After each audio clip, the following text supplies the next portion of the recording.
All right, another important aspect when packing for your trip to the Seychelles are what am I going to wear while I'm over there?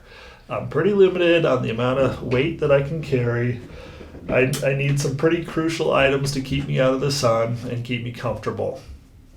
So I'm going to kind of start from the top and work my way down. Pretty straightforward with the hats. A fishing hat of your preference. Now, for me, I do keep more to your kind of standard ball cap. I do like to have a darker under brim, just so as I'm sighting fish, I'm not getting a lot of reflection from that glare. If you're a full brim guy, so be it. Nothing too technical when it comes to hats. There is conversation of should I wear a bright hat or something more subtle. I really don't think it matters at the end of the day. Typically, you're casting at such a distance where I'm not going to be too concerned if you had a red hat on, for example. But making my way down, now we're coming into sun protection. We'll talk about sunglasses in a little bit, but let's talk about what you're going to do with your face, because inevitably you're going to be in the sun all day long and it's impossible to not be affected by the sun. It's going to burn you if you don't stay covered and full of sunscreen. So, depending on what I'm going to be doing with my shirt and, everything else, I'm definitely going to be considering, some sort of buff of your choice. Some people like something a little bit more loose fitting, something that has air holes. Pick your poison there. Essentially just something that's going to cover your face. Now, something to keep in mind when wearing buffs, it's easy to overlook and you end up with the red nose, is every time you are trying to take a sip of water or something, you're sliding that buff down.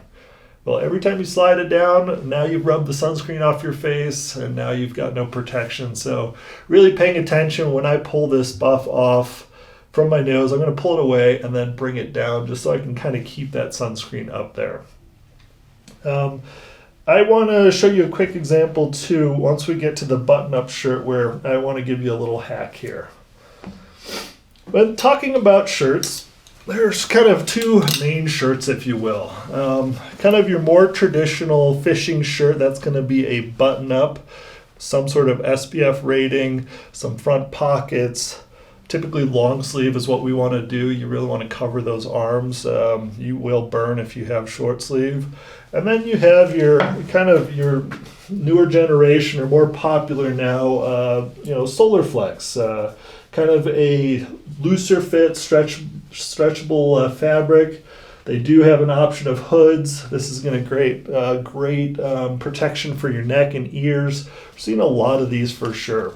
Very comfortable, come in both synthetic or naturals. That's kind of pick your poison. There's attributes to each, but definitely having full coverage.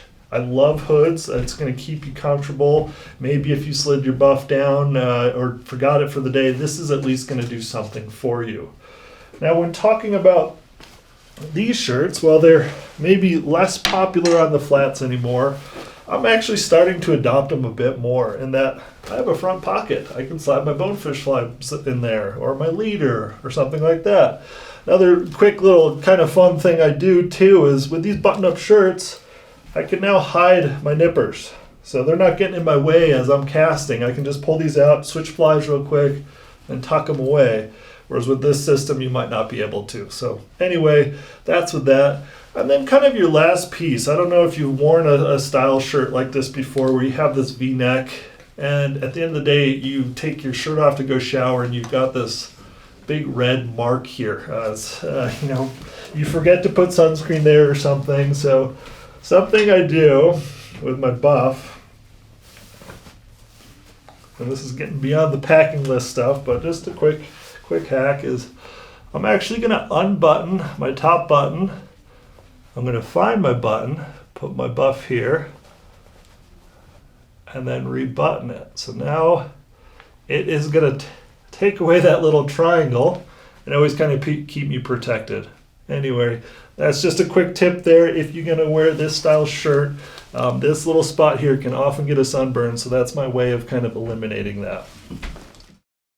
So in the Seychelles, you do quite a bit of wade fishing. And when wearing pants while wading, you will have a lot of drag. Essentially, that leg material gets soaked and is flapping. It creates quite an uncomfortable feeling.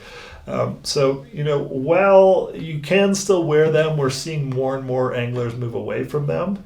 I always do end up bringing one pair in the event that I sunburn my legs and want to get some extra coverage, or it's also great to have while I am traveling. We're seeing a lot more anglers now moving into some sort of flat short, okay? All the brands have some great quick drying. There's no real attribute there that I'm going to get super into. But the bigger conversation we're having now is, what do I wear under them? Okay, so it is with walking in and out of salt water, getting wet, getting dry. Chafage is a real thing, and essentially that's just rubbing your legs together and creating essentially a rash, which is very uncomfortable.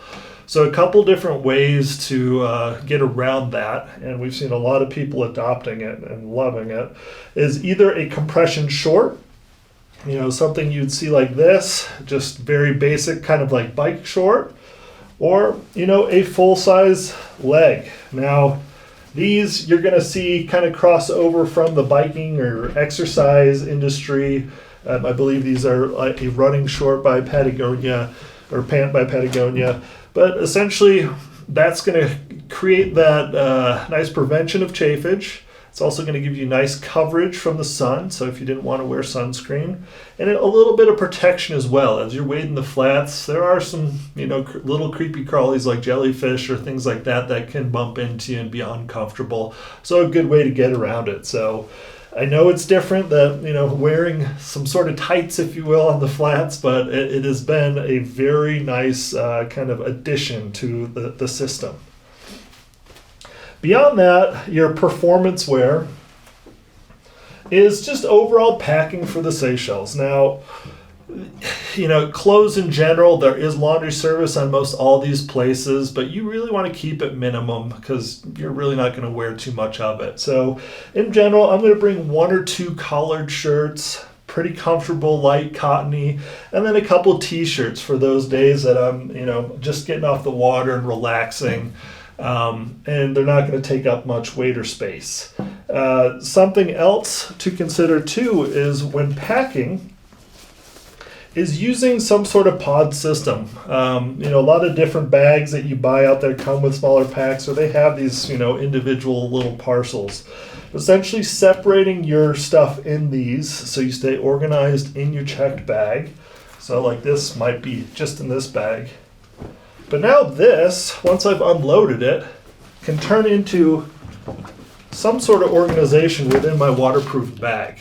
If you guys have dealt with waterproof bags before, they're kind of a black hole. So I'm reusing some of my system. Like I also use my DOP kit where I keep my toothbrush and everything like that. Once I'm there, I pull that stuff out. That turns into my leader and tippet bag. It lives nicely in there, staying nice and organized.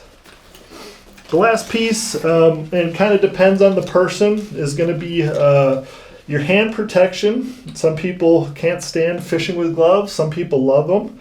All I can say is when picking out a pair of gloves, you might as well get the attribute of having enough finger that it's going to also act as a stripping guard. They make a variety of sun gloves that just kind of come here. Well, that's great. You're almost so close to having such a nice thing to protect your finger while you're stripping. So if you're a glove person, make sure you have something like this where you have these 2 fingers a little bit taller so you get a stripping glove as well. Well, thanks for watching, and I hope this was helpful. Just remember you can find all this information in the pre-trip planner that we sent you. We'll see you on the water.